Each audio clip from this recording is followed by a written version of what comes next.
Hello, hello, hello. Welcome, people. It is your friends at Reverie, Maintenance and Repair. We are here for Starside Reverie, where we are going to fabulous, exotic locations to do maintenance work that has to be done, but it's certainly not as glorious as I would hope. Nothing about this job is fabulous or maintenance or great. Even maintenance is like a stretch. Just saying. Look, hey, you said you wanted to see the galaxy. I made some connections, and here we are. We're seeing the galaxy. It's just, look at. If I wanted to see a boiler, I could have stayed at the Daily Planet. Now we're in the middle of space in a boiler room. As long as the check clears, I guess. Space is a lot of boiler rooms. I've noticed that. It's so fucking weird. But hey, you guys said you were fans of Battlestar. This is not a Battlestar. We're in a boiler room again. Yeah. It's a Battlestar hull. We are broadcasting live from the engine boiler of the Southern Sun, which is a colony ship built out of a discount Battlestar hull. We are, let's see, I am Xavier Harkley. Joining me here is professional big man, Wayne. Hi. Bye. Hi. Shit. Who let this person in here? This is a restricted area. We are in a live construction zone here, okay? I got like 1 million PSI of dangerous gases leaking out of this vent that I'm breathing at that I probably shouldn't be. Get this person out of here. She's not even wearing a hard hat. I shut the gas off a minute ago. We're fine. What's all this vapor doing? Hold on a second. This is actually pretty good. I know what you're doing over there, but you know. That smelled really good, but that's probably a bad thing.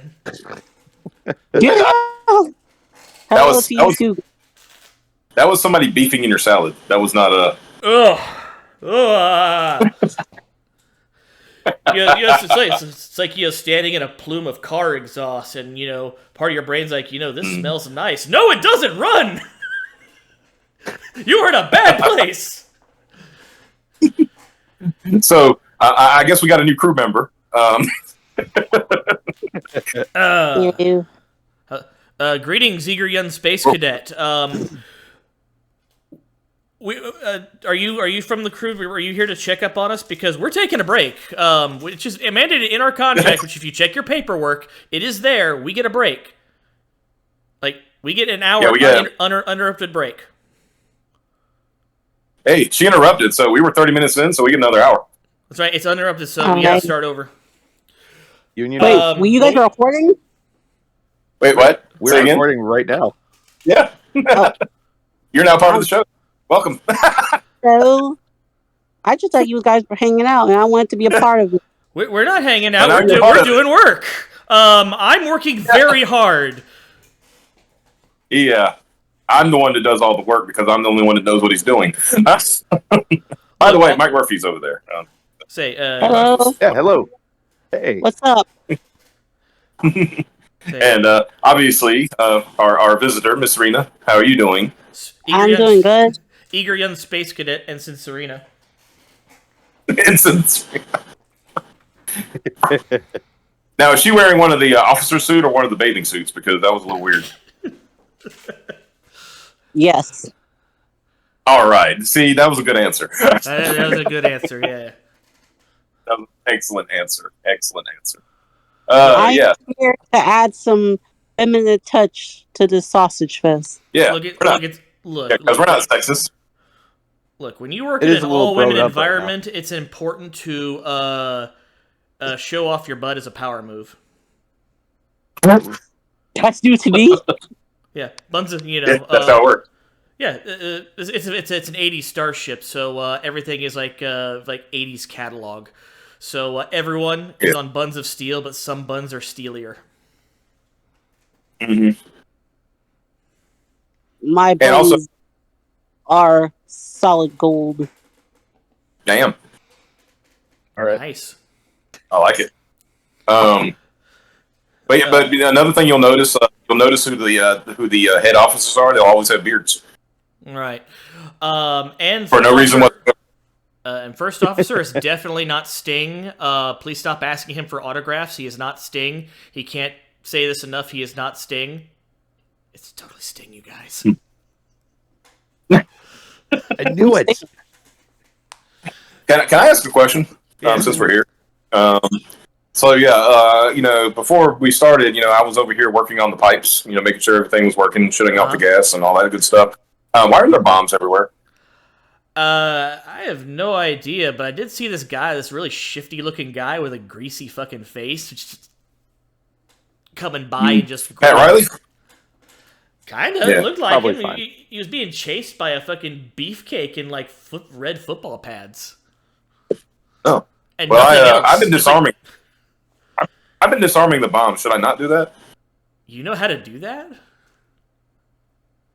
It's just clipping wires. It's whatever. How you know which is which? There's only one wire. It's green. Yeah. There's one wire. Yeah. And also... It's like going to TikTok, it's just do it yourself explosive on TikTok. Okay, so you just put this here, you run this wire here, and you're done. I don't think that's... Well, honestly, it's just plastique, which I don't know why we haven't advanced past plastique in the future here. But in that case, you just take the detonator out. This company has fallen on hard times. They have to take the cheap route. They gotta knock off fucking Galactica over here. I don't think we're really aiming for the sky when it comes to Roger Corman is on the board of directors. Yeah. They spent all their money on that forward section. I mean, and those golf carts. Those golf carts are super fun. But when I tried to those golf carts are pretty nice. When I tried to check one out, a fucking blonde beefcake started screaming at me, and I have no idea what he was saying. No, describe this blonde beefcake. More he's more chest than man, more scream than chest. More scream than spotted. Just so I can have this down for research purposes. I'll send you a picture. Give me a minute. Because he legitimately looks like an action figure. Yeah. Like in a good way. How would you classify him? I mean, he's not... I wouldn't even consider Red Brown, like, B-movie. Like, would he be C-movie? I would say he's C-movie because he's been in a lot of movies, but a lot of those movies are like the kind of shit that would run on, like, USA Up All Night or USA Network on Sundays and Saturdays. Maybe you're, like, Fox at the movies on a Saturday when nobody's watching. Like, oh, here's a rerun of Full House, and now here's our feature movie, Laser Mission, followed by Space Mutiny. Yeah, and he doesn't have the charisma of like a solid B actor, I want to say like a Bruce Campbell, like he is not. Yeah. Well, you get Red Brown for two things: he screams and he shoots. It's true. I'm getting a picture from the Hunter of the Future. That's where he looks like a barbarian man. Your Hunter from the Future is probably the movie that like most people would have known him from, that are like in B movie circles. My dad knew about the Hunter from the Future. He didn't know about any of the other movies he was in, like Robo War or that movie he made that was basically Commando. I mean, yeah, like not Commando. Yeah. But he was also, people forget that he was the Captain America in the TV show that didn't last long back in the 70s. There was a Captain America TV show? Yeah, there was a live action Captain America TV show, and he was the Captain America. And Captain America was basically Evel Knievel, so he rode a motorcycle and did stunts. He didn't do a lot of like actual Captain America stuff. He just the shield was on the front of the motorcycle, and it comes off. It was also clear, wasn't it? It was clear. You had the white parts were clear. Mm-hmm. Yeah. It There you go, was Serena. I sent you a picture. so when he holds it up, you could still see him. That is my type. That's your type? Yes. All right. Well, I mean, he's good. I mean, back in 1983, he was a good-looking man. I mean, I'll just say, you know. Go get you some Riff I was Brown. born decades earlier. I mean, he did marry a woman who looks basically like what was her name again? Debbie Reynolds. Debbie Reynolds. Yeah, he married a woman who is basically 1980s Debbie Reynolds. So a woman who appears to be older than him. But yeah, because she was good looking. Don't get me wrong. It was just you know. It's wild to think about, you know, you sit there and, you know, two people just kind of meet on their love interests in this silly movie, and it just kind of pans out. It's kind of weird to think, you know, because it can happen anywhere. It can happen anytime. You never know when you're going to meet somebody and it's just going to click. Right. Yeah, I got another question about this boiler room, besides the bombs. Why are there plants everywhere? That's hydroponics, but it's also part of the boiler. Why are there so many boilers here? I guess it's to run the engines. I still haven't figured out where all these pipes go. I'm just fixing leaks at this point. Try not to explode. It's all one giant green initiative. Like, it makes sense to somebody somewhere. Oh, I get it. Okay, so the plants are making H2O. Or oxygen, which are then filtered through the boiler. Yeah, through the boiler. So it can create water, so it can create enough steam, so it can run the fucking space engines. So look, man, they told us that we were for environmentals, and they said a bunch of shit that I didn't understand. So I just put a couple of ferns in the air vent instead of installing a carbon scrubber. Can you imagine? If we do ever figure out actual prolonged space travel and that's how we do it, it's actually steam powered. All this time we've been thinking it's going to have to be nuclear based, or so we're going to have to come up with a new energy source and all this stuff to do FTL travel and stuff, and we find out we can do that with steam. What? Right. Look, I just want to go sailing. That guy was way ahead of his time, right? But then you're still gonna have the environmentalists complaining about our FTL footprint. True, because I guess you would need to create the steam. You're going to need big fires, Yep. Every time you go to Warp 8, you're creating a hole in the fucking galactic ozone layer, and it's going to cause a problem. And one day, to prove a point, some stupid environmentalist is going to go and detonate their warp core and open a quantum singularity. There didn't used to be a quasar here. Thanks, environmentalists. Stop big warp now. Thanks, Green. Thanks, Space Green. Yeah. Idiots. Yeah, stop dilithium now. Stop dilithium now. You understand how much you understand how much we make on fucking contracts to fix dilithium engines? And fucking warp cores and shit? That's why we should have went with steam power. We make no money on that because we don't get those jobs. Because someone will get the certification. This is a topic Taylor Swift the 8th is very passionate about. I mean, she lived on the ship apparently. So right. Because only somebody with Taylor's frame could pull off those swimsuits. So. Which I still haven't found a swimming pool, by the way. I'm assuming there's one because most cruise ships have swimming pools these days. So. It was really weird when the Taylor Swift the 8th was selected, because when a new Taylor Swift is selected, there's like that conclave for 7 days, and then the white smoke comes out of her house. Right. But then the new one has to fight the old one. Yeah. Wait, so there's so Taylor Swift conclave is like the Sith Order? The power of one. People. The power of two. The power of men. We'll get to that. We'll get to that. Yeah, that's coming.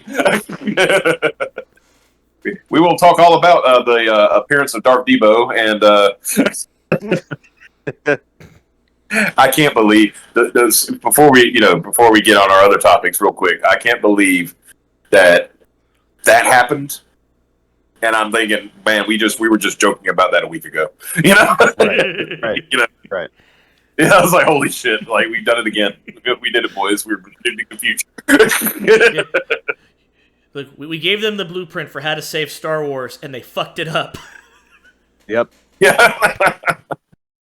I mean, granted, that was already made, but hopefully, maybe in the future. No, I'm not. No, I shouldn't say that. That's not going to happen. What are you talking about? It's so obvious. They listened to our show.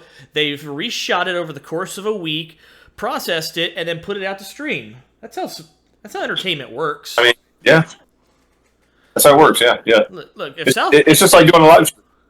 If South Park can make an episode in like 2 or 3 days, so can Disney. They got more money, allegedly. Yeah. There you go. It's simple math. Yeah. They had a few. They had a few few million left over from the production. They said, well, let's do this. Yeah. Well, you want it done fast, or you want it done cheap. You get to pick one. So the more money you throw at it, the faster it gets done. That's why the episodes cost so much, because they were done really fast. That's how the budget broke down, right? I don't think we'll see that breakdown for a while, but once we do, that's why those episodes were 130 million apiece or so. Something like that. What was it? 130 million per episode, or was it like 130 for the No, whole I thing? think it was 180 million. In other news, In other news, Leslie Headland just bought 2 houses. I mean, but that has nothing to do with anything. Right. Yeah. I mean, I don't think there's any way, shape, or form that embezzlement is going on. That's no way, right? Right? At Disney, no. No, definitely not. Disney is composed of a bunch of good Christian people who would never steal from other people. Look, she got that money from her documentaries, which are extraordinarily profitable, but also she got her buddy, Harvey, to co-sign a loan. Dude, I just felt cold when I said that. By the way, just like sudden chill. Like, very weird. Weird. So, what do you got to talk about? I know you said you had things that you want to talk about while we're on our break. Twisters came out. Because I'm tired of taking seaweed out of the fucking pipes here. So, Every now and again, the pipe starts making noise, and I don't know if it's Morse code or just the pipes piping. Yes. That rattle like somebody just threw a fucking a nickel down a pipe. Bing, bing, bing. I'm almost positive that hetero's in the pipes at this point. It's just it's that old Godzilla enemy. He's just living there now. It's a living. I mean, if your choices were to live inside of a spaceship boiler system or fight Godzilla, what would you do? True that. See?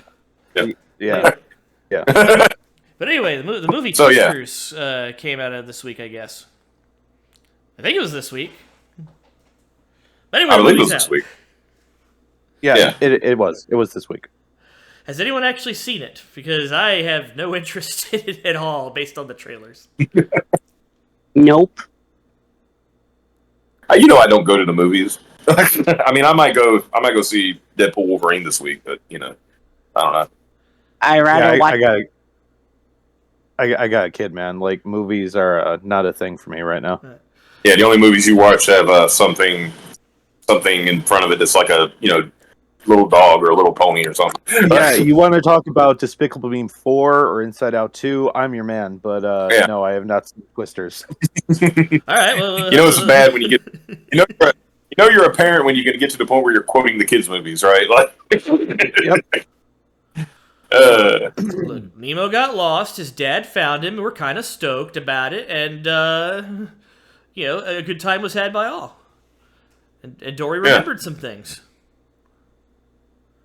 I mean, good for Dory. Look, the most important thing is P. Sherman. Well, so there we go. Twisters. Movie about tornadoes. Yeah, tornadoes. So back in the 90s, Bill Paxton was in this really cool fucking movie called Twister. And what was it about? Tornadoes wrecking shit, and Bill Paxton was there trying to sort his divorce out so he could move on with his life. So you're telling me Twister was basically a symbolism for his divorce and the emotional turmoil it gave him? Kind of, yeah, because literally the tornado stopped in the middle of its rampage so he could have a fucking heart-to-heart with his soon-to-be ex-wife, and they're kind of in the process of working it out.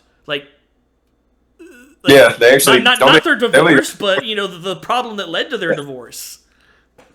Because they reconcile it. Yeah, it doesn't matter. I think it was literally him chasing tornadoes, right? That was the problem. Quit putting your life in danger. They were both doing it together. It's been a long time since I last saw Twister. I think it was he got a job offer to an actual weather center, where she was doing on the ground lab experiments. That's still valuable data, but he's actually working at the lab with the data where it's safer. And this comes from her trauma because her dad pulled a Pa Kent. Wait, her dad also waved goodbye to her as he was getting sucked into a tornado. Yeah. It said, "Hey, no one can know your true identity, Helen Hunt." Hey, Helen, whatever you do, don't save my life. Helen Hunt, my unusually invincible daughter, please don't save my life no matter what happens. What? So, even though I know you're going to make the world laugh with Mad About You. Oh, God. I liked that show. It's a bad show. So that's what's going on, and Bill Paxton shows up. Now we got his. Yeah. Well, I want to talk about a good movie first. Bill Paxton shows up. I'm trying to get the divorce finalized. He's there with his new girlfriend, who's also a therapist. And Helen Hunt's first response is, "She's a therapist. Is she yours?" And she's always on call. Oh, I bet. So they're chasing a tornado, and cows are flying by because of the wind speed, and she's on the phone giving therapy on us via 90 cellular service to somebody over the phone. That's some damn good service. Right?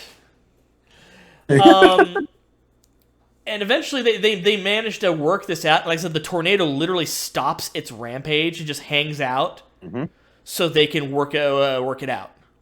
Over the radio, where the entire team, including his new girlfriend, can hear. She agrees, to give him. She agrees to sign the papers after that. Right as his new girlfriend's like, I can't. You're at home in this world. I can't walk with you here, but I can let you go back to where you belong because this is important to you, and it's this is a positive thing for you. So wait, did she not know that he was a crazy man who chased tornadoes? I mean, apparently the way she, if I remember correctly, the way she worded it is, she thought it was a metaphor, or I chased the storms in life. I chased the storms in life. Oh, okay, that's a good way to listen. So, why don't you show me my process? Next thing you know, they're in this nigh invincible SUV going down the road, and she's like, "Okay, we're chasing the storms in life." Oh, you mean literally? Right. It's like the Padme meme. She's like, "You mean that as a metaphor, right? Right? Right?" As they're driving towards tornado, right? The thing I remember about that movie is I think it's Philip Seymour Hoffman was in that movie, and he's the weirdest motherfucker in the fucking crew. So the first thing that happens is Bill Paxton partners his new girlfriend up with her, so he's just alone with her in a fucking trailer being fucking weird. See, the fact that you said Philip Seymour Hoffman was playing the weird guy, I mean, it wasn't his whole career. Yeah, Like, right. Dude, you're like the extreme. We're chasing tornadoes. I like how this started off as like, hey, the new Twisters is out. Let's talk about the old ones. I was gonna say, like, I love that we're talking about a movie that none of us have seen, which is a sequel to a movie none of us have seen for at least a decade. You're right. So, so Twisters, apparently, according to all the reviews, is super fucking mid. It's mid, but I read the synopsis of it, and I see why it's mid. Number one, it's not a remake or a sequel of Twister. It is kind of a, what if we take the same formula, but then do other stuff with it? So a bunch of tornado chasers who split up because of a tornado chase gone bad. And this is kind of like, where before it was easily, Bill Paxton, Helen Hunt's story. Mm-hmm. It's kind of just Helen Hunt's story here. Imagine that. Other people are there and they're important, but it's the way it reads. It's not really about them. But they're a part of it. Okay. The experiment was: what if we release a bunch of shit into the air while a tornado's going on? Can we make the tornado weak or make it go away? The answer is no, and 3 people died.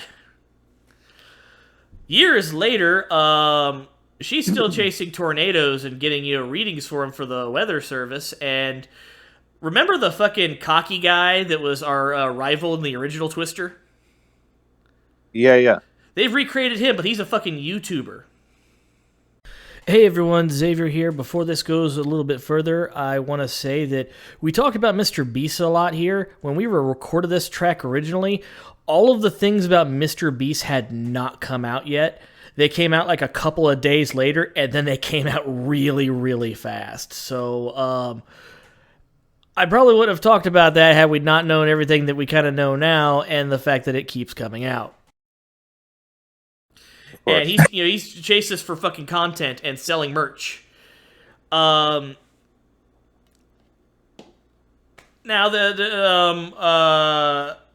our Bill Paxton stand-in comes back into their lives and starts helping them out, and it seems to be rehashing the original movie, which would be fine until they've decided to make it a little bit more complicated. As it turns out, our cocky YouTuber is like Mr. Beast, and all of the proceeds and profits he makes from his videos, he gives to the victims of the families. Or the victims of the families.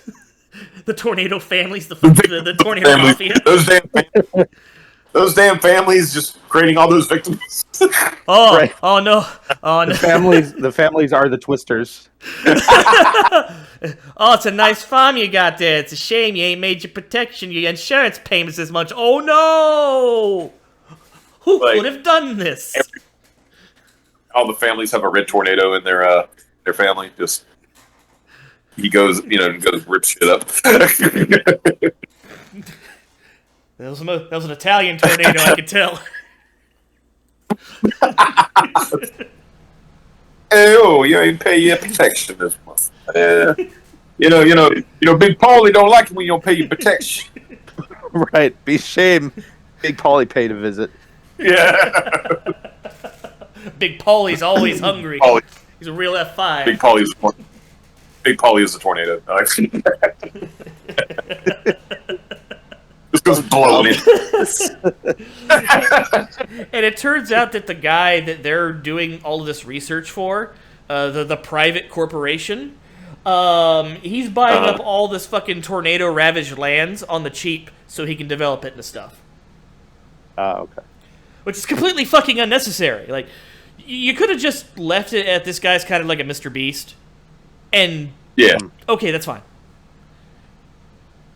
Like, it's a little unnecessary, but okay, that's fine.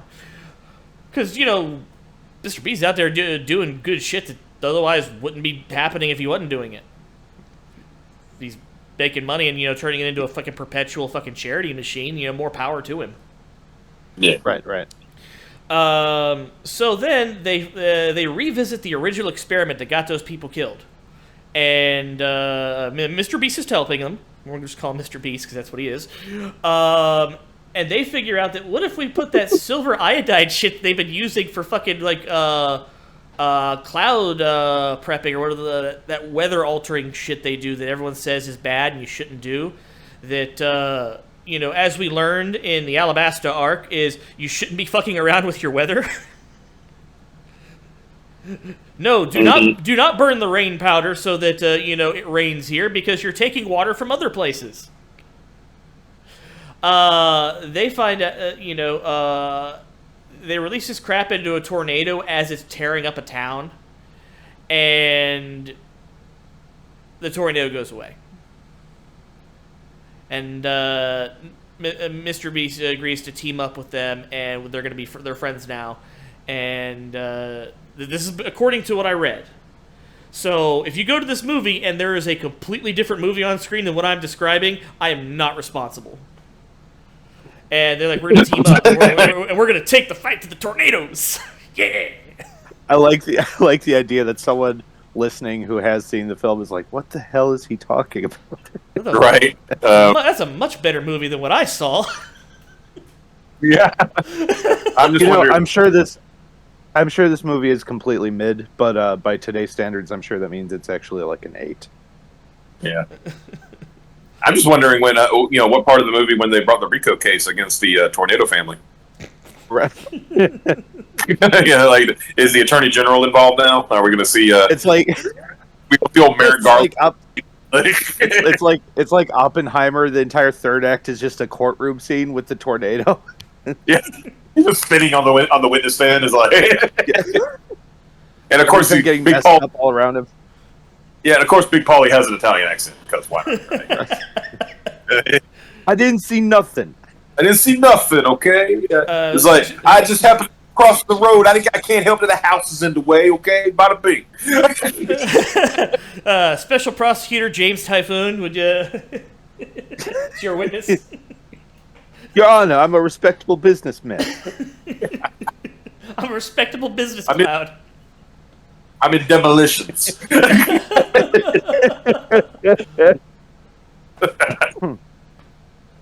I mean, you got to admit, a tornado is a lot better than hiring a bunch of equipment and get stuff. I'm in sanitation. I'm here to clean up messes. Look, there was a lot of mess. It was a safety hazard, so I cleaned it up. Look, by law, natural disasters do not require a permit. Okay. We are classified acts of God.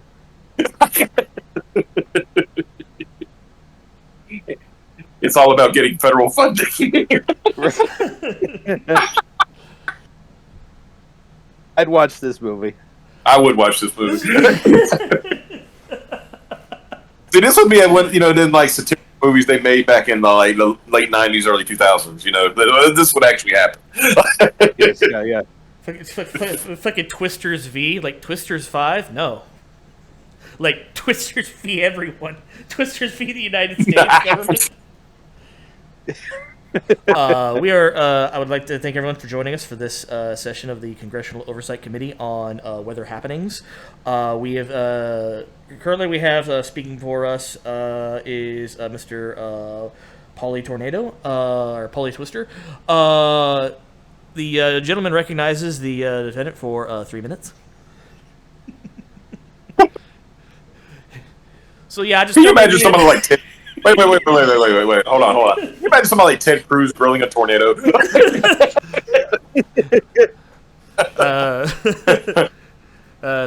gentleman recognizes the colleague Ted Cruz. All right, Mr. Twister, let me tell you something right here. Okay, is it true that you were once a member of the Communist Party? That is not true, Congressman. Sir, I am a senator of the United States of America from the state of Texas. God bless it. My bad, Senator. We didn't have. I came from a rough neighborhood. We didn't have civics class. I don't even know what that is. I've dealt with your kind plenty. What do you mean your kind?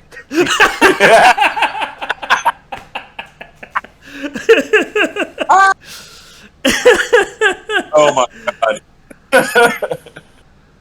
Now, isn't it true that you've said a lot of disparaging things about the Amish? Said it. I don't see what that's got to do with anything. Well, I've got the proof right here. And he pulls out a big fucking sign. It's like tweets, like at Polly Twister, fuck the Amish.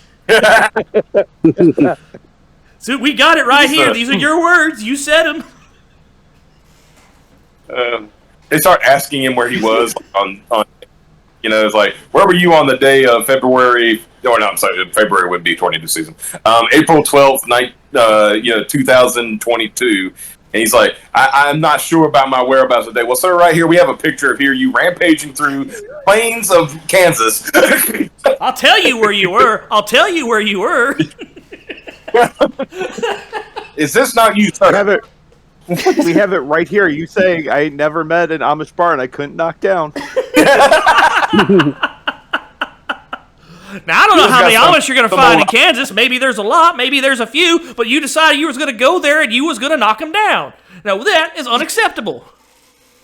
You know how there's this thing, there's actually a thing called the Amish Mafia. Yeah. So now I'm not expecting there's a turf war between the Twisters and the Amish Mafia. This is already a better movie. The Amish keep building barns, they think this barn will never get knocked down, and then it's like fucking the Twister does a John Cena and says, "Are you sure about that?" Hey, Jebediah, what are you doing? You're building your barn all wrong. Yeah, you're not using the correct materials. You didn't buy your materials from Tony down the street. Amish just tweet back, well then pull up, Paulie.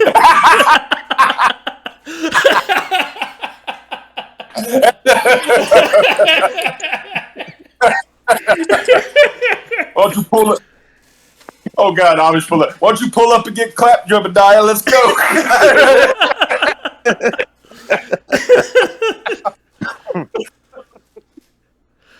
Oh God, fucking. Like, what are we doing? Like, this is 2 weeks in a row now. We're making better movies than what's. It's true. Everyone talks about the Amish Mafia. I want to see the Amish street gangs. I kind of want to see like a trot by driving or a trot by shooting.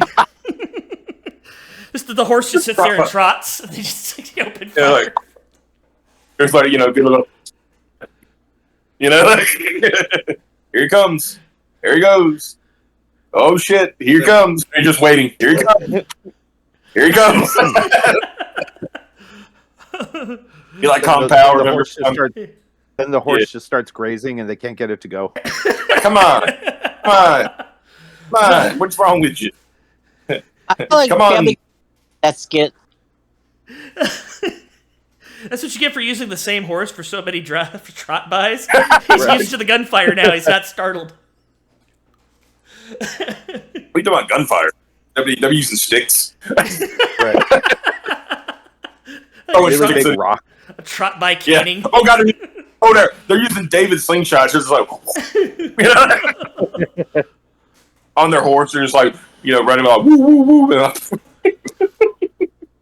Let that be a lesson to you, ne'er-do-well rascals. This is our turf.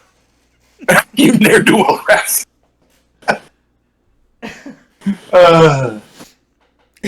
I can't believe that this actually became a Weird Al video.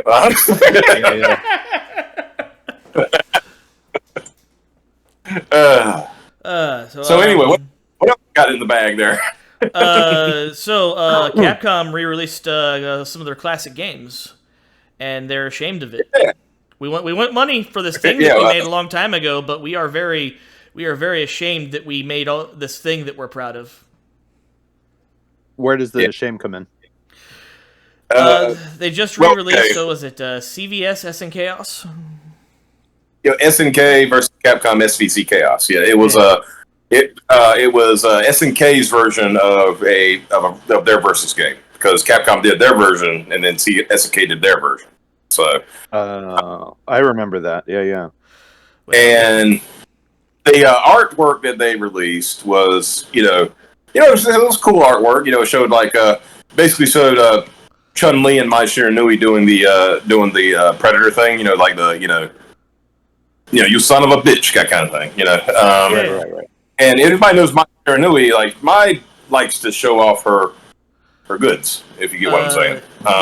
She's a kunoichi, and it's part of her training that these are a distraction. Use these in a fight. Yeah. So of course, in the Japanese artwork, there they are. You can, there's a little bit to the imagination, but not much. Let's put it that way. And also, I think it's Athena, who was in her little bikini, getting ready to fight and all that stuff. But then the American version comes out. They covered Maya up, and then they put most of Athena in black, so you can't see. All you see is her head. Okay. So, lots of stuff. I was gonna. Yeah. I was gonna say, when does Capcom's DEI officer enter this conversation?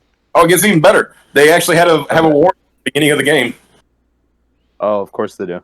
It's this game was released in 2003 when things were a lot different. We don't mean to offend anybody with, what's predicted here, even though this game will be pretty much exactly how it was at that time. I'm like, okay.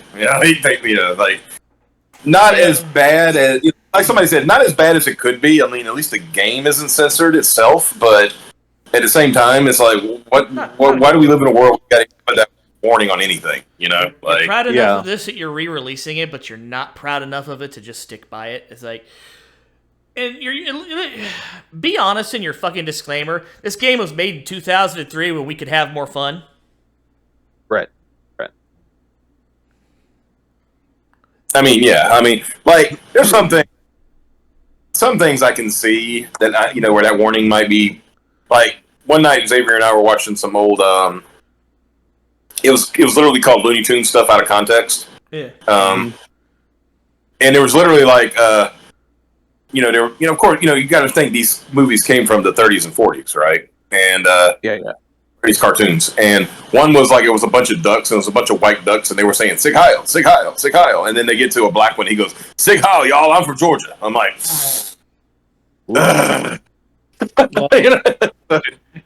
that's a little okay. I'm a little uncomfortable with that, but okay, Yeah. So yeah, I get. But still, you're telling me that you were able to recognize that context matters when you're watching something that's older than you are. Yeah, exactly. Unlike most people today. Yeah, most people have trouble discerning fiction from reality. I mean, just look at the Genshin community. They're over there advocating for the rights of fictional characters. We need more representation in this place you made up. The people in this place you made up are the wrong skin tone. Well, that's everything today. Didn't I see an accusation of whitewashing this week too? Yeah. They're also super duper butt mad because some of them actually put support tickets in to make complaints directly to the Genshin devs, and the Genshin devs all respond, it's not real, right? Yeah. Look, your complaints are important to us, but we'd like to remind you that the world of Genshin is not a real place. The characters of Genshin are not real people. Right. Mm-hmm. That's very sad. Yeah, you got to remind people sometime, because some people, I think they get so deep in their own headcanon that they just think these things are real.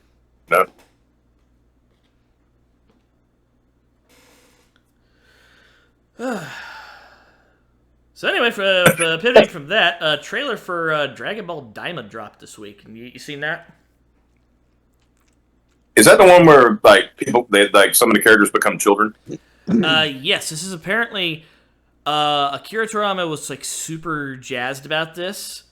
It was the first new thing that he's directly wrote, and he's super involved in. All the new characters are designed by him. And this is something he was really, really excited about when he was still alive. And they're going to do it. And the big thing that he was looking forward to is that because Goku is smaller, he's got to rely on his power pole. He's got to bring that back, so it's gonna kind of play more like Dragon Ball. So it's cool. But not really.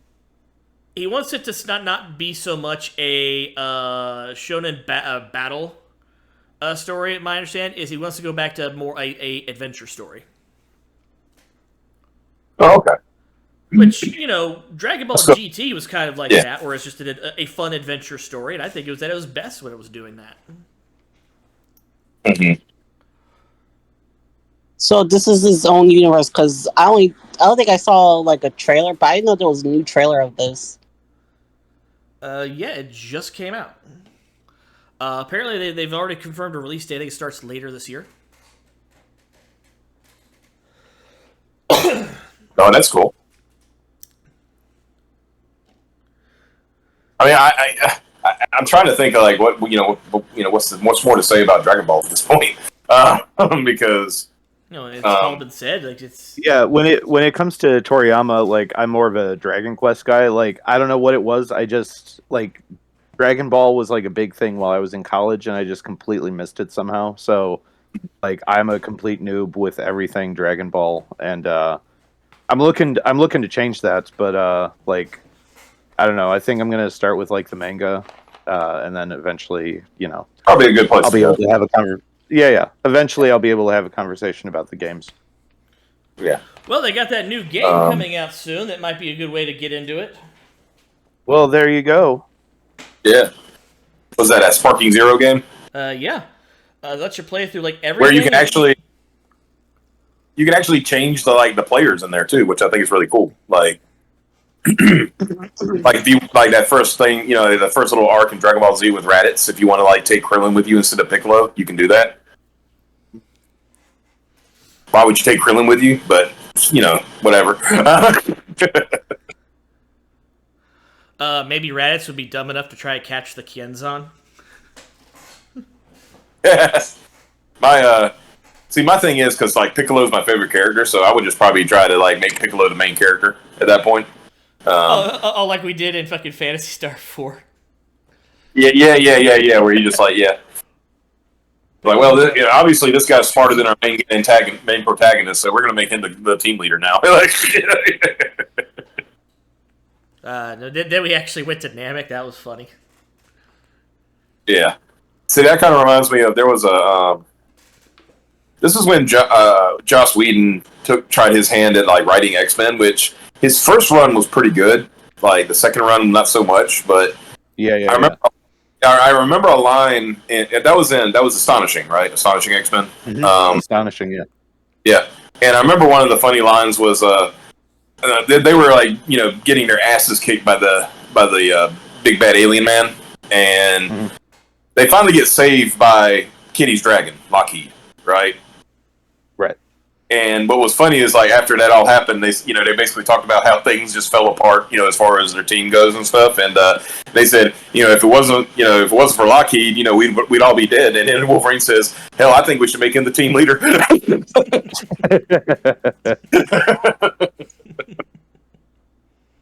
So, yeah, I definitely see. I think we need more like fiction where the protagonist is not that good at what he does, and you end up making another character the protagonist because they're better at it.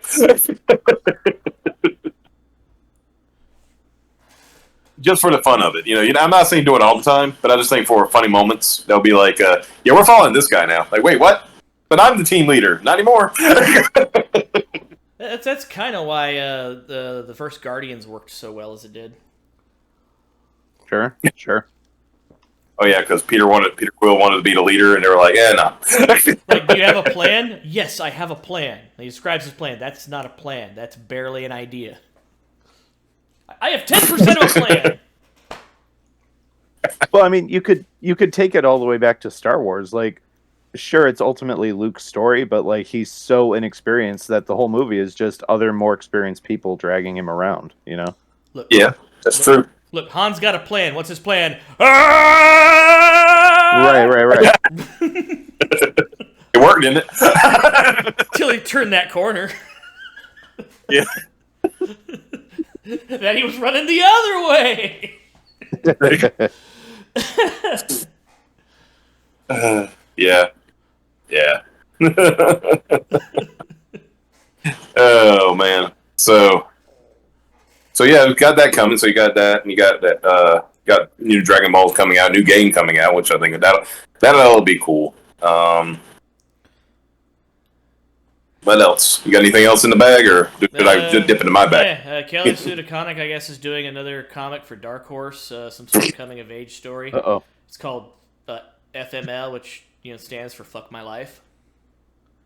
Which makes sense considering who's writing it. I imagine it's not going to be very good, or it's going to be a coming of age story that's supposed to be about young kids, and this will somehow be about coming of age in your 30s. Then the last few pages, he'll say so. And then I told them not to buy my book. Right. That was. Definitely keep an eye on the sales charts on here. You're gonna miss it. Yeah. Something. Yeah. Apparently, people get upset when you don't write their characters they've loved for years correctly and make them shit. But that's something I learned. Really came of age that year. Yeah, I can't think of a more mismatch than when she was put on Aquaman because it was clear they had to fulfill her contract at DC, and it's like, we just have nothing. Why don't you write Aquaman for a while? Yeah, and she somehow ruined that too. Yep. How do you ruin Aquaman? I mean, that's the thing. Aquaman, it was so honestly out of anything mainstream that you could do anything with Aquaman, and somehow she fucked that up. How? I remember back in the day. I think it was Peter David was writing him when he did the he lost his hand. At least that was good. He made compelling stuff. Right. Right. I mean, those were actually entertaining reads. It's and sometimes I think certain writers do better when the spotlight isn't on them. Yeah. Mm-hmm. And I think something in that regard has something to do probably with editorial too, because they don't care as much. They wouldn't care as much if it was Superman, for example, right? Superman. There's certain things you have to do and not do. And editorial is going to be matter of fact. Well, at least in it used to be like that, and it ain't been like that in recent years. But right. Yeah, I mean, yeah, I think with a character like Aquaman, there's a fundamental problem with the character when the most definitive run you can think of is tied to again, Peter David, and that was over 30 years ago at this point. Yeah. Man, quit reminding me of how long ago stuff was. God, it's fun, man. It's sad that I got to think that, man, I was a teenager when that was, Yep. Look, all my favorite Aquaman stories are the Aquaman segments on the Super Friends that I watched on Cartoon Network growing up in the mid-90s. My aquatic telepathy. Meanwhile, Aquaman summons the deadly moray eel. Come to me, my fishing friends. Yeah, I honestly, I liked Peter David's run, and past that, the only Aquaman stuff I can think of that's memorable is all the stuff that Morrison did with him in JLA. That's it. Yeah. Well, there was also, I think he had granted it was a cartoon, but in Justice League, I thought they did a good job with him. Sure, yeah, and because it was based on the Peter David too. Yeah, because it was based on Peter David's Aquaman. Exactly. So yeah, when Aquaman showed up in Superman the Animated Series, it's they don't know what to do with him. Because he shows up and he looks like Super Friends Aquaman, but he's all fucking moody and, keep it to himself. Holy shit, that's the king of the seas himself. They basically, they were trying to do Peter David's Aquaman without, while he still had a hand, Yeah. Right. Which I will say, in the Justice League version, the way he lost his hand was a lot cooler than what happened in the comic. I mean, granted, it was more graphic in the comic. You know, he had his hand eaten by piranhas because he couldn't talk to fish anymore. But I love the fact, you know, he cuts his hand off to save his son. You know, in the animated series, I was like, that's awesome. Like, and it's something Aquaman would do too. Like, you know, exactly. So I do not recall that. Oh yeah, I guess Xavier, put that on the list. We're gonna have to watch some Justice League. Yeah. So we anyway, I have more information about this Kaylee Sudaconic book that no one's gonna buy because no one likes her. Okay. The book is deeply this is according to the Hollywood Reporter, so you know this was something her agent set up for publicity because that's the only way anyone's gonna hear about this book. The book is deeply personal as her teenage son and daughter helped inspire the surreal coming-of-age series centering on the relationship between a mother and her son. I feel so bad for her. Yeah. Issue 1 is narrated by Riley, a heavy metal kid who uses his ballpoint pen and notepad to process the horrors of modern high school life. From active shooter drills to social anxiety. Oh, buddy. Okay. I'll read this. It's being published by Dark Horse for some reason.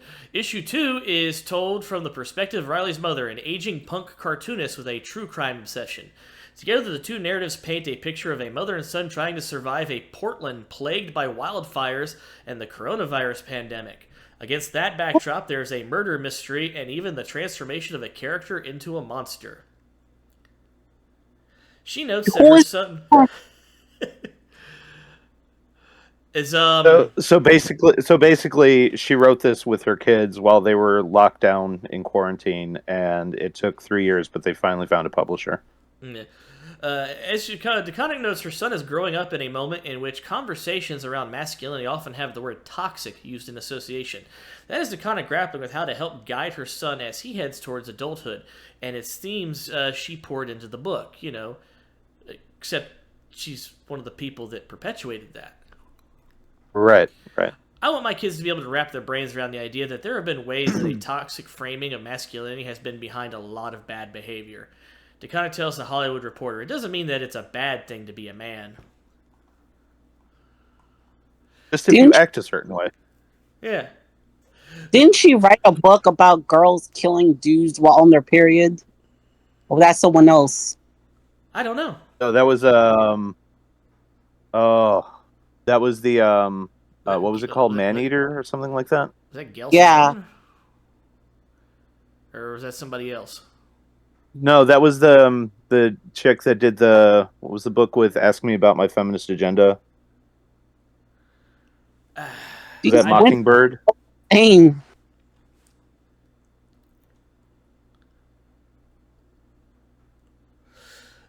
Well, anyway, it wasn't Kelly. Though the mom, brother, and sister characters and FML have similarities to the author and her children, the family has discussed how a character is not the person who inspired it.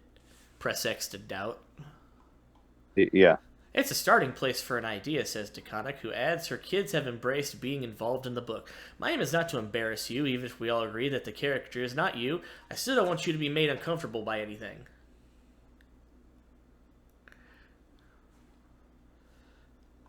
You know, I'll take this moment to like have my asshole rant of the day. I remember when Dark Horse was kind of the avant-garde indie publisher where all the cool shit was. And now it just feels like they're settling into like the retirement community for like mid-2000 DC and Image writers. You know, like a house, like a publishing house for their vanity projects. Like now that they've kind of aged out of the industry. Well, after they killed Vertigo, that's where the only place they had to go, right? Yeah. Right. Yeah. But like, how do we go from Sin City, Hellboy, The Mask? I mean, just think of every great Dark Horse property. Like, how do we go from all of that to here? Yeah.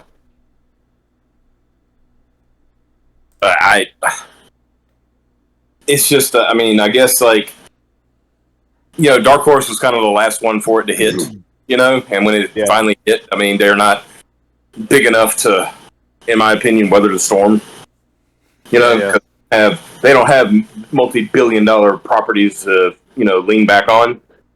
So they kind of like, okay, this person has a following. I guess we can release their and then realize like, oh no, it's terrible. Yeah, it's like Bendis has set up shop there now. Kelly and I'm sure Matt, because they're married. Matt Fraction's gonna like set up there. Like the only hope I think, Dark Horse has is if this stuff that Mark Miller's planning on doing pans out. Is like I don't see anything else under their publishing roster that is actually going to move books. Yeah. Other than manga, because that's that's probably keeping the company afloat. I have no doubt. Yeah. Yeah. Don't they? Because they do have some. Berserk? Isn't Dark Horse publishing Berserk? Yeah. Yes. Yes, yeah. there. That's the only. That's kind of like what. That's literally their lifeline. They have those premium hard copy oversized prints of. Those things print money. Yeah. Mm-hmm. They're like what I call like they're the omnibus, but not the omnibus kind of thing. Yeah, they're like 3 volumes or more.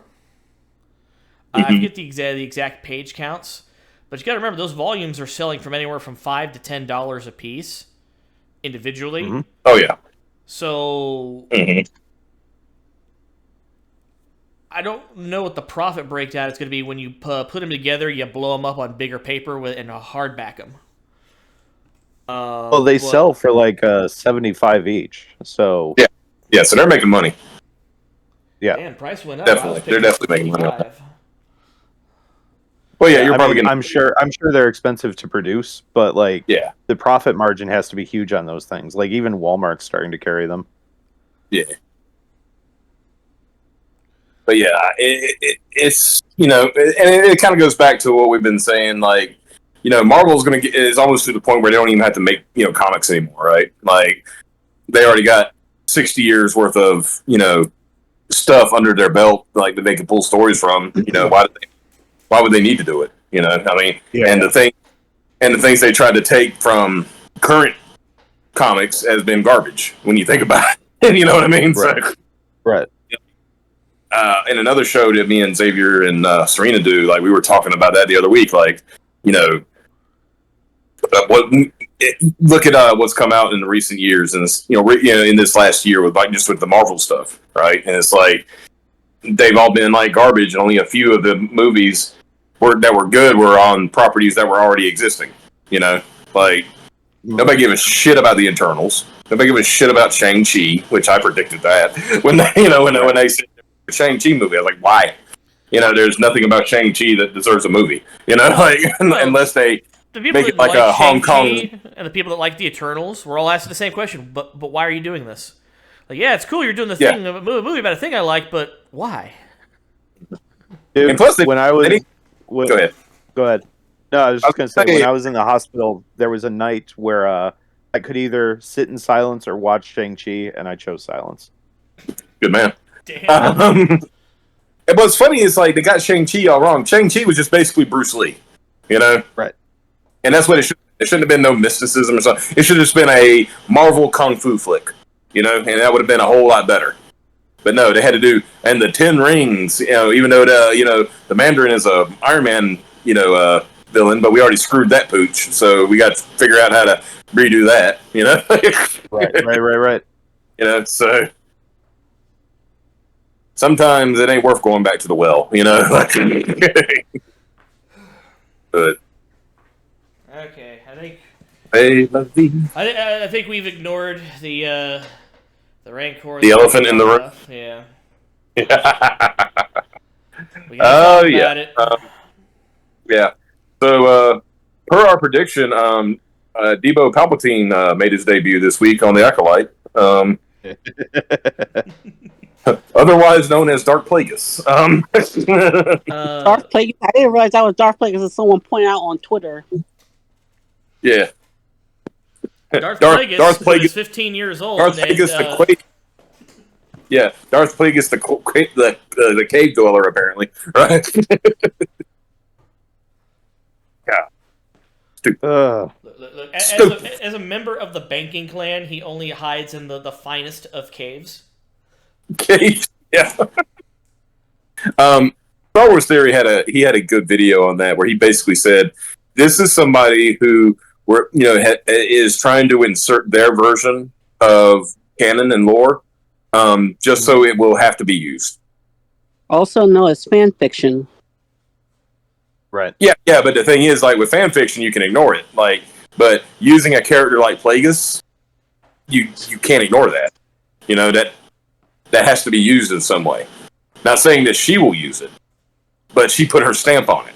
You know, like, and you could pretty much tell from the interviews and stuff that she's done since then. That's what the plan was. Like, put a stamp on something that is so ingrained. I mean, we know. The one thing we know, even though Legends is Legends and Canon is Canon, Plagueis was always Palpatine's master, right? We know that. So now it's established that, okay, well, he's in canon now, and he's in this bullshit, and he apparently learned his I want to make life from these weird witches. Why couldn't they be the Night Sisters? Because the plan was to kill them to make them make the Jedi look bad, and they probably were supposed to be the Night Sisters at first until it was revealed that no, but we're gonna kill them and do this thing. Oh well, then you can't do that to the Night Sisters. You got to do something else. We've already started. Everything's centered around this. Well, then you need to make up something else. I mean, they could have easily just have been like an offshoot of the Night Sisters. Yeah, but then that would have required reading. Yeah, that would have required thinking and planning, and that's not what this group of people is good at. They were more concerned. They are literally on record saying they're more concerned. They're more concerned about agenda. They've already said it. They were more concerned about agenda and what they could stick in there than they were about telling a good story. So yeah, that would have required Dave Filoni to step away from his table full of cocaine. Yeah. When the Chiari Mundi shit was going down, I believe they actually got one of the writers for the show to just tweet out, "Lol, don't care." Yeah. Don't give a shit about lore. Right. Because as Star Wars Theory pointed out, Chiari Mundi would have been 10 if he was alive at the time. He'd have been 10 years old. So now, and also it makes him a fucking liar because he said a Sith has we haven't seen a Sith in 1,000 years. When I actually saw 100 years ago, and you were involved in it, dickhead. So there's a guy in a mask with a red lightsaber killing Jedi using Force powers. That wasn't a Sith? No, totally different. Different guy. Look, and did you see the look, there are Sith, shakes head. And then there are Sith, nods head. There's also the fact that, did you see the member berries they did? It's like, hey, remember Yoda? I remember Yoda. Yep, look at the back of his head. This Yoda? Yeah, they showed the back of his head at the end of the very end of the show. She comes in, green chick comes in and says, Master, there's something we need to discuss. And I'm like, oh, great, now Yoda's implicated in this bullshit, and right. How is he complicit? Yeah, I'm going to say this, and this is something I've noticed from a lot of people, and I appreciate the people who do the what ifs on YouTube. I can appreciate them, their storytelling and stuff like that. But the one thing I'm kind of getting sick of is it's gotten to the point where people are just blaming Yoda for everything. Right. It's like, oh, if he hadn't have been complacent and this, that, and the other, and I'm like, blah, blah, blah. I'm like, motherfucker, this is fucking Yoda. You know what I mean? If I'm thinking about the best Jedi ever, I'm putting Yoda in that picture. You know what I mean? Right. And the fact is, he was just he got complacent and he didn't care. I was like, no, I think the problem was maybe Yoda cared too much. What is with these people are trying to make the good guys into the bad guys? Because there's no such thing as good and bad in their world, right? It has to be gray. Everything's gray. There's no good or shades bad. of gray. Every bad guy is just somebody that had a bad day, is misunderstood. And while there is all moral merit to relativism. that sometimes you just get rotten people. Yeah, that's why I'm talking. I'm like, why are you trying to make the good guys into the bad guys? Well, because, like, on the one hand, they love throwing the argument, oh, this is just a fairy tale with space wizards for kids. But when you hold them to that and say, okay, so we're talking about archetypes here, we're not talking about fully fleshed out, morally great characters, we're talking about archetypes, then all of a sudden it's like, well, why do you care, old man? You know? There's also this weird belief they have that any authority system that is older than the current generation is inherently evil, because it has to be, so that the younger generation has something to rebel against. And it's like, so now it's not that this thing is in charge for a reason; it's that you know it's bad. So now I got to get into some stuff that I know before the show started, Mike Murphy said, I want to know about this. I was like, let's do it during the show, so it'll be more interesting. Before I get to the really dumb thing that Leslie Headland said the other day, that when I mentioned it to Mike Murphy, he went, "What?" I mean, day ended why, but this was incredibly dumb. Before we get to that, there was a scene at the end of the show where OSHA, which I don't know why you name one of your main characters after a government agency, but it's whatever. Especially one that strikes fear in all construction workers. Yeah, people already don't like OSHA. You're not doing yourself any favors. Right. Now remember, OSHA's supposed to be the good one, right? Like so, the agency. Without getting too... Yeah. So, without getting too much into, because I want to get into that in a minute. There's a scene where, she's holding the lightsaber and she's doing a force choke. Remember? And because she's obviously turning to the dark side because she's mad, right? Mm-hmm. Because for some reason it's become like, if you get mad, you're going to the dark side, So she's doing a force choke on her old master. And as she's doing this, she's gripping his lightsaber, and the kyber crystal inside that's blue is turning red. And it's what they call, in the new Disney canon, bleeding the crystal. And what it is basically putting your hate and your fear and all that stuff into the crystal, because the crystals are living things or something. The only problem I see with that is, like,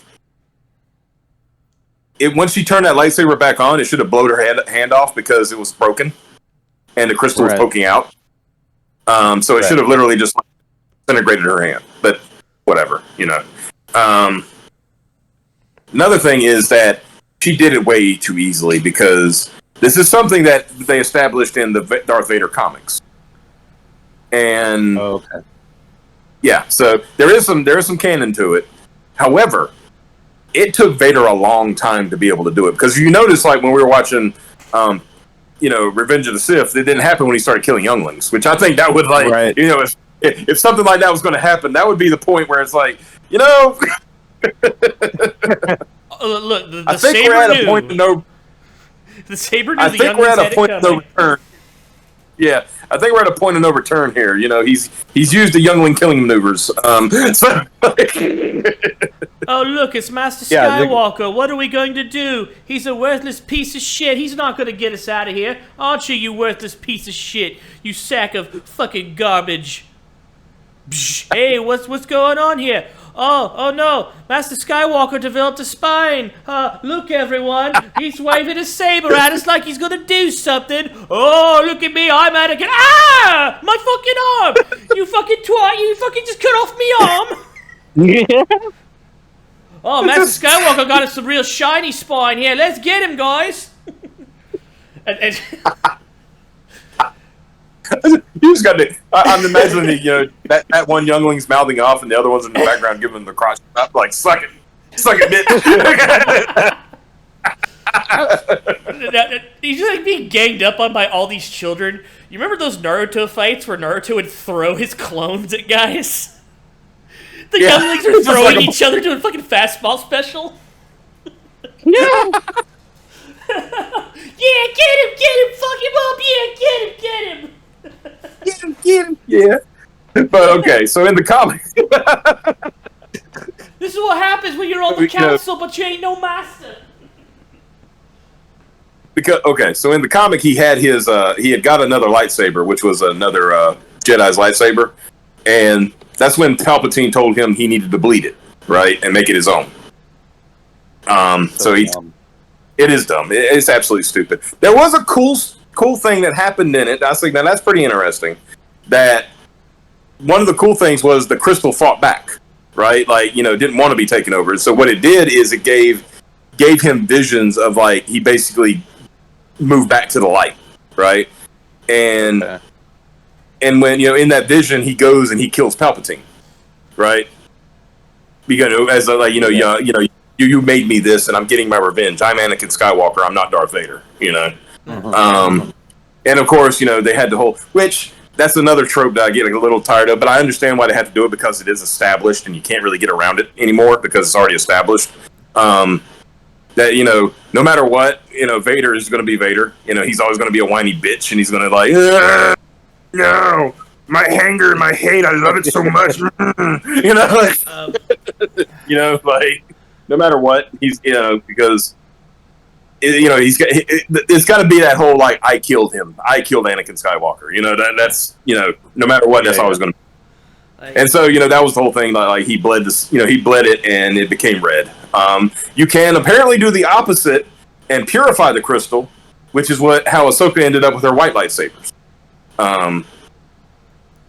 So it can go both ways. So. I kind of but anyway, this concept just because it kind of creates the idea that Vader is like a separate personality a little bit. Like it's a switch, Anakin versus Vader. Whereas, the idea that Vader served the Emperor because he accepted responsibility for all the fucking terrible shit he did, and like there's no way out. This is just my life now. Yeah. Mm-hmm. Yeah. It's kind of like I like makes it more tragic. Like you, I like that deep down. Yeah, deep down, he knows this is more penance than anything because he can't get out of it anymore. Like right, because right. Even though he's had he had all this power and stuff, he'll always be too weak to fight the Emperor. Right. So this also leans into the shit like for Force Unleashed, like when he brought in Starkiller and set him out there to start the rebellion so that they could one day overthrow the Emperor. Mm-hmm. That feeds into that a little bit more. It's like, either this works or it doesn't work. I got nothing else. That's one thing I would like to see in canon one day. Can we just have like an apprentice who doesn't want to take over? He's just like, I'm cool with being your apprentice, dude. Like, I don't want to like, take over. I don't want to, I don't want you to kill me, and I don't want to kill you. Like, I just want to hang out with you and be. Look, I'm shooting lightning out of my hands. I've got cool laser swords, and I get pussy. What more do I need? Yeah, I'm like, why would you? Why would we want to do anything different? I mean, unless you're hanging out in a cave like Plagueis was, but it is a fully furnished cave. Why do they call you fully furnished? Why do they call you Star Killer? Because they said Lady Killer was too on the nose. Also less marketable. Right. So how long until they introduce Starkiller? I mean, Sam Witwer's still young-ish. Not really. He's in his 40s. I don't think they can introduce Starkiller unless they bring in an actor that looks similar to him that's younger. I mean, come on. They had Luke Skywalker in The Mandalorian. They can do anything. Yeah. That's what I'm saying. Yeah, so they're gonna fuck it up. I mean, if they can youngify, if they youngify that fucking angry fossil that is Mark Hamill, they can do anything. Right. Like, if anybody like in real life who's a Sith Lord now, it would definitely be Mark Hamill, right? He's getting there. He's letting his anger and his hate take him over. But anyway, I can't believe Mark so let's Hamill get to the was fun just part. sitting at his house one day and just realized my son had a bad dream.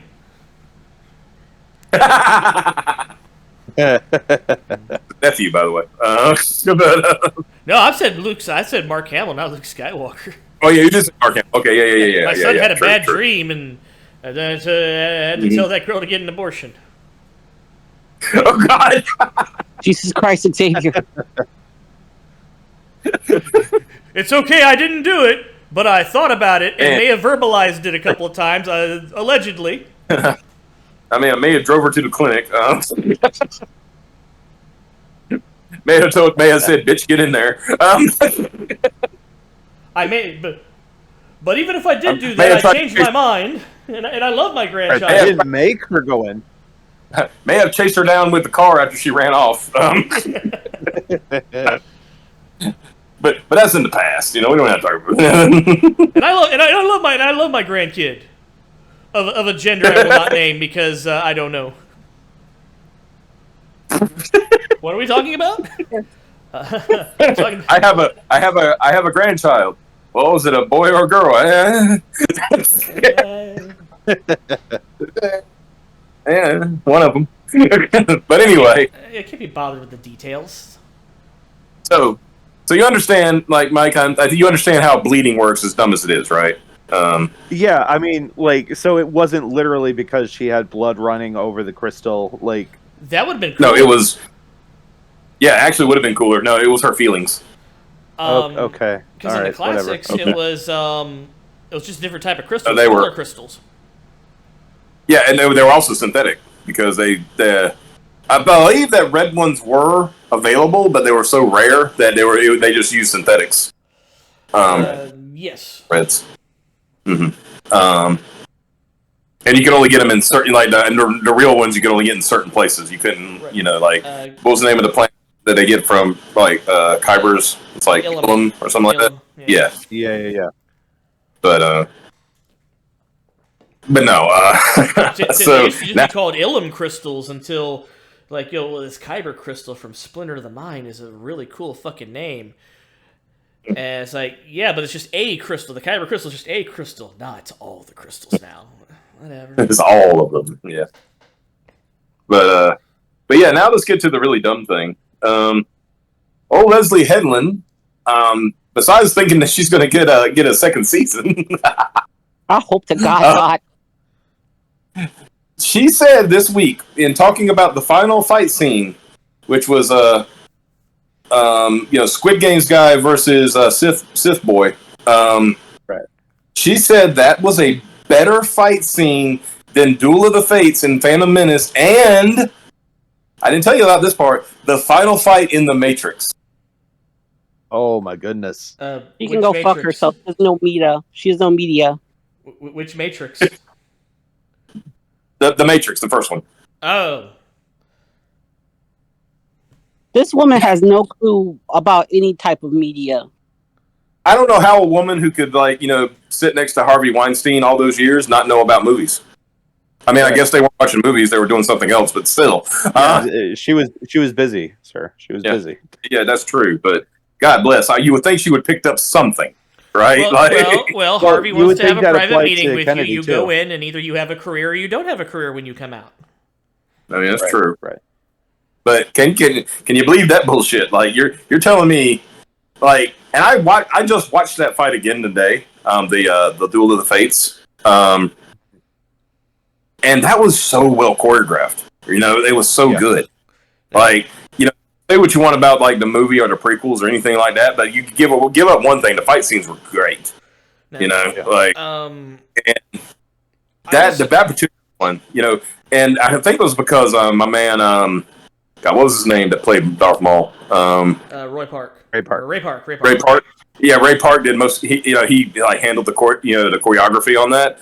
And it made it look like okay, this could be considered a real martial art, the way they the way they filmed it and everything like that. It was so good, and it just blows my mind that she thinks that because she put in elements of certain things, like they did a little slow mo kick, he did a little bicycle kick slow mo, things like that, and well, we hit all the beats, so it's obviously better, right? No, bitch, that's not how it works. Just a quick side note. I got to meet Ray Park in 2004 at Star Wars Celebration. You know, the one that came out before Episode 3 dropped. And I don't know how he is now. I just remember that was such a great experience because he was so fucking friendly and so cool. Like, I'm sitting in a line to meet him. It's like, I didn't have very much money, so like I'm only gonna get like one autograph. So, I picked him. And at one point, like in the line, I don't have much time to be here today because it was actually a class trip. Ray Park gets out of his title, stands up, and says, "Hey, I'm tired. I'm taking a break." Everyone's all sad until Ray's break is he's gonna start walking through the line and talking to people. He just doesn't want to sit and sign anymore. So he's like, "Hey, how you doing?" And he's taking pictures with people, you know. And he gets to me. I say, "Hey, man, I don't have much money and I don't have anything to sign. But I was like, hey, I got stuff you can that I can give you and sign up here. Don't worry about it." He puts his arm around me and says, "So don't worry about it. We'll take care of you." And he just goes through the line and just talks to people, takes pictures with them, tells them how great it is to see him, and was just fucking class act. Mm-hmm. Then, he was in the KOF movie as Rugal Bernstein, and he looks like the only motherfucker having fun on the entire production. Like, this is not Rugal, like, at all. Yeah. This is just Ray Park having fun. Right. And I'm kind of okay with that. Like, this movie is garbage, but I'm glad I get to see him playing. I saw one time he was at some Comic-Con or something like that, and I was like, this is cool because people were handing him stuff to sign, and some kid handed him a red double-bladed saber, and he picks it up and he immediately starts doing the choreographing. Like, he just starts and doing it, and he even he did a couple of flips and everything like that, and people were like going crazy, and I'm saying that's going to stick with that kid for the rest of his life because like fucking Darth Maul actually used his lightsaber, That's awesome. Oh my god.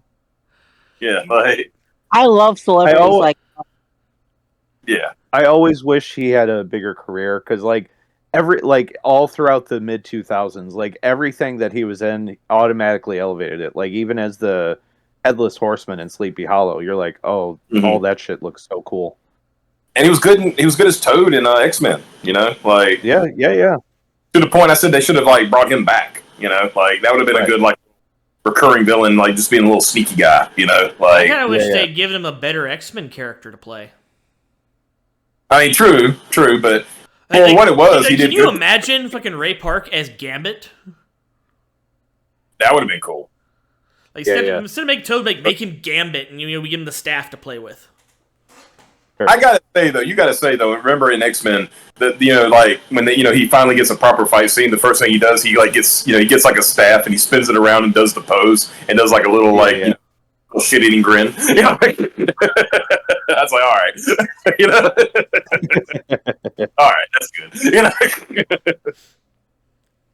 But getting back to that, it's like the audacity of this woman, saying that these that shitty fight scene was somehow better than one of the best fight scenes in Star Wars history and one of the best fight scenes in cinema with The Matrix. I mean, we know that these people know that they're completely full of shit, but they know that they can say stuff like this because they are completely isolated in their little bubbles. I mean, that's all that it comes off as to me.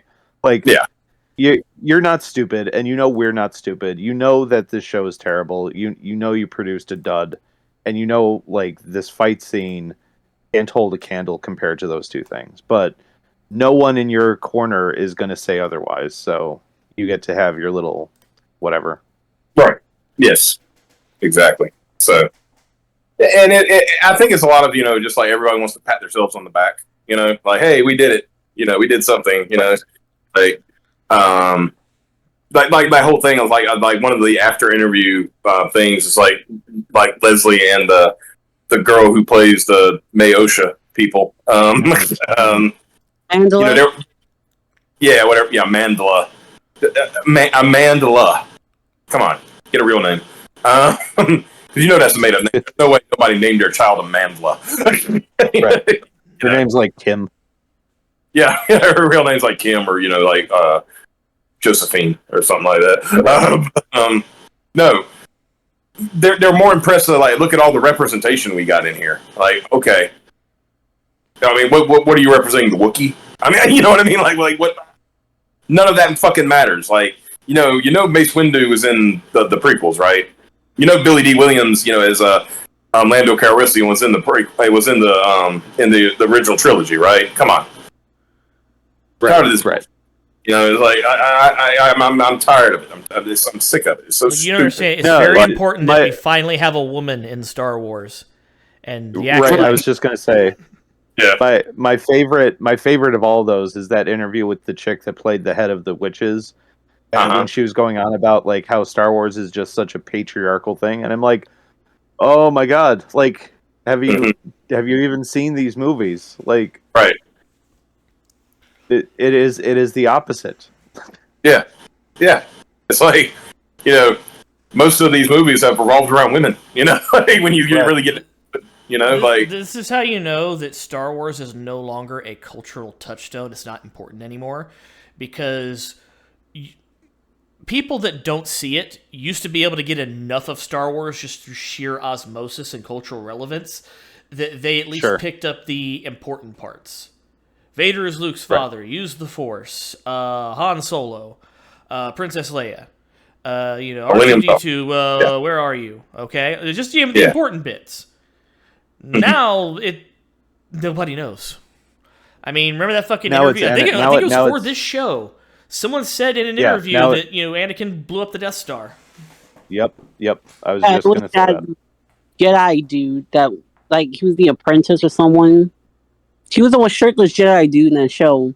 Yeah, it was shirtless Jedi dude. He was, and like he did it twice, and you even see there's a part where like one of them is like, "Dude, you really need to shut up." Yeah. And he's like, "No, seriously, like if Anakin can do that, like," and you're just like, "Oh my god." That's an interview that's never seen a light of day. No, that would yeah. If I'm like running PR for like Disney Star Wars, I'm like never show that tape. Right. You let that tape out. You just ended your career. Like if I was like an Entertainment Tonight, like interview or whatever it was, whoever got that interview, I'd be like on the phone with lawyers and I'm like, we're paying them to get this tape, so we never had get. You know what I mean? Like this is embarrassing. So no, it's stupid. And I think somebody, I forgot who it was, they like to make fun of the one who played the witch mother.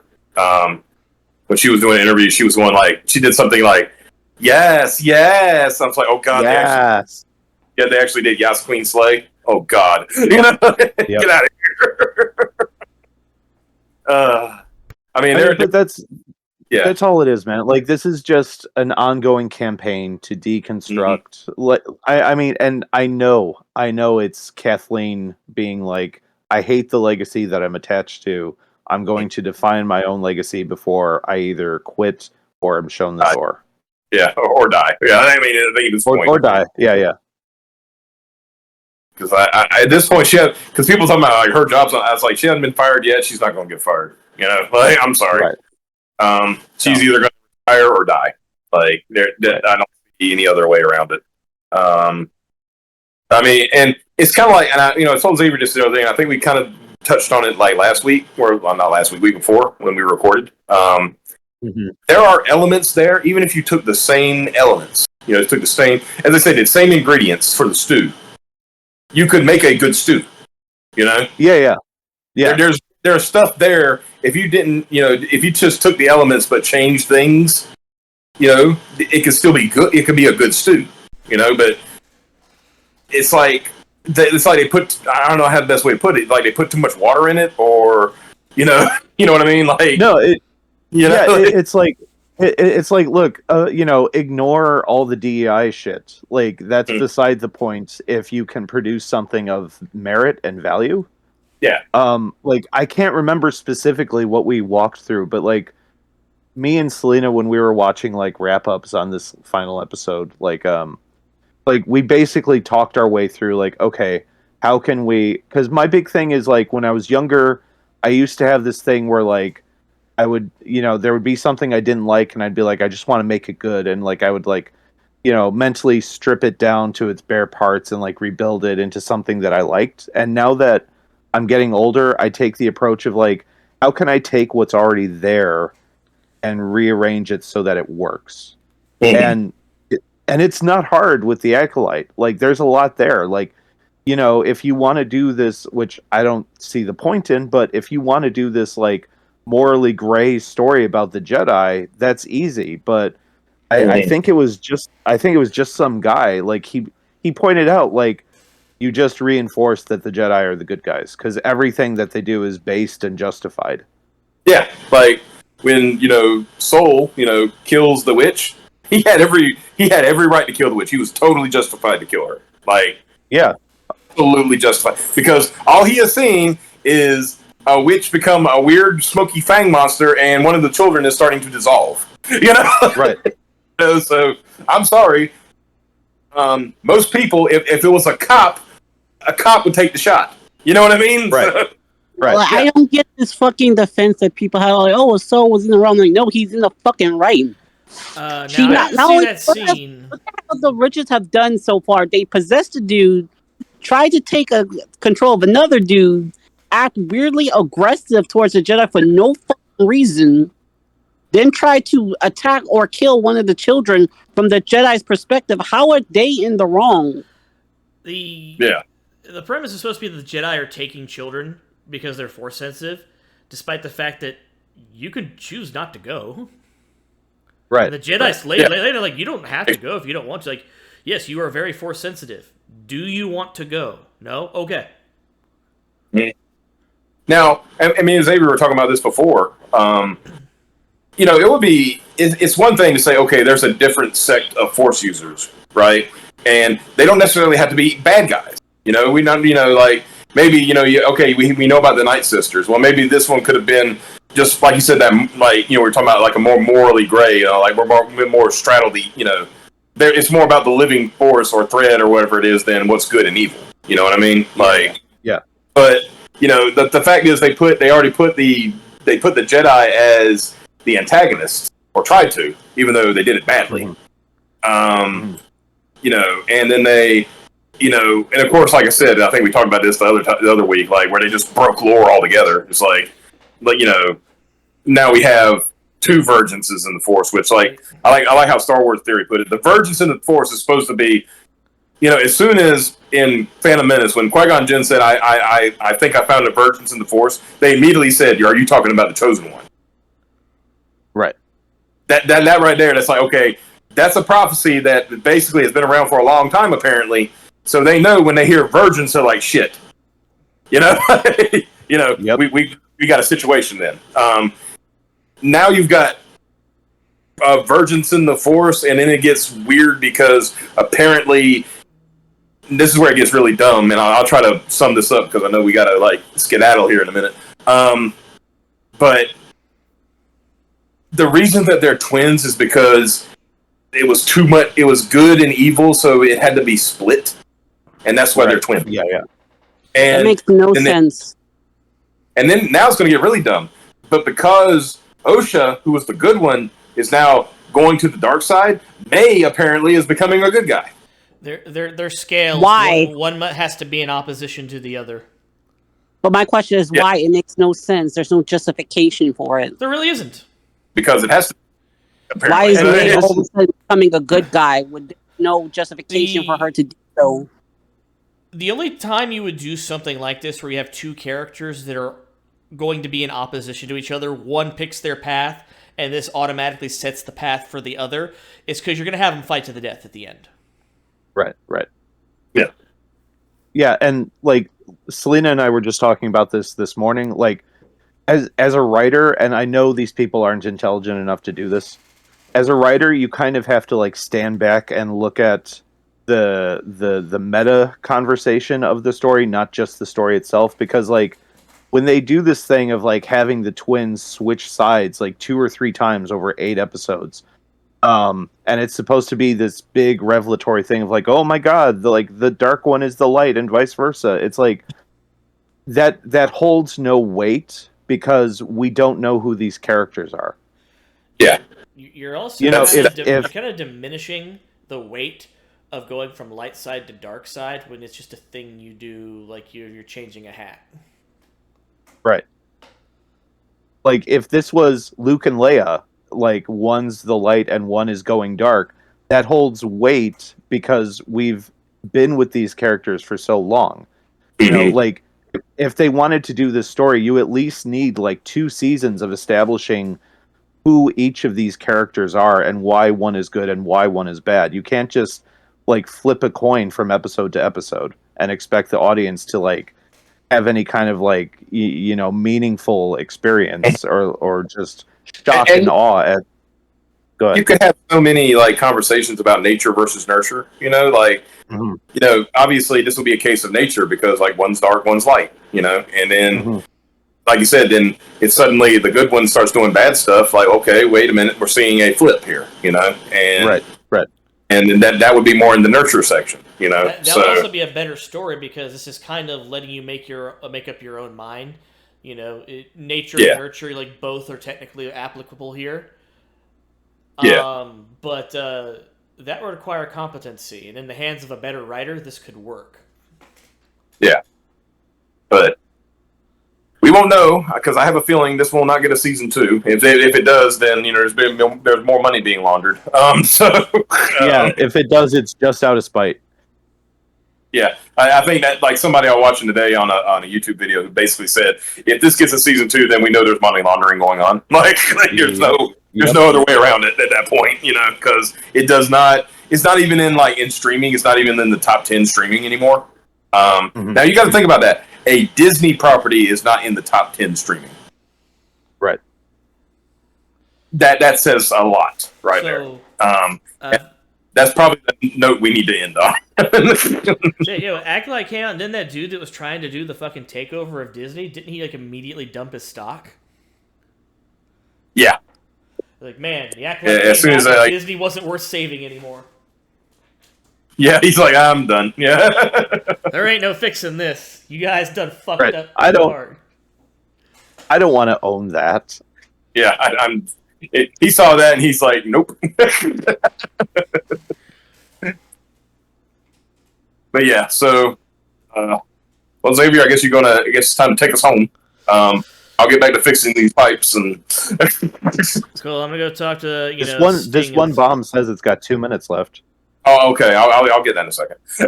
I'm gonna put in a phone call to fucking Sting and Captain Santa Claus and see if we can get the hell out of here. Get a ride out of here on one of those Galactica shuttles. Yeah. And I will just sit here looking pretty. Yeah, we'll take you with us. That's fine.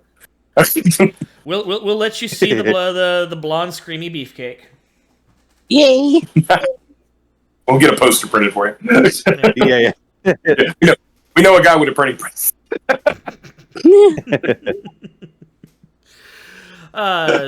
So thanks to everyone for coming out and hanging out with the Reverie crew here on Starlight Reverie. We will see you next time, Earthside or Planetside. Planetside, Earthside, whichever. Whichever. I don't know. We're still figuring it out. We'll be on terra firma. Let's put it that way. we will be on firm ground. Yeah, at the very least. Yeah. Later. Later, guys.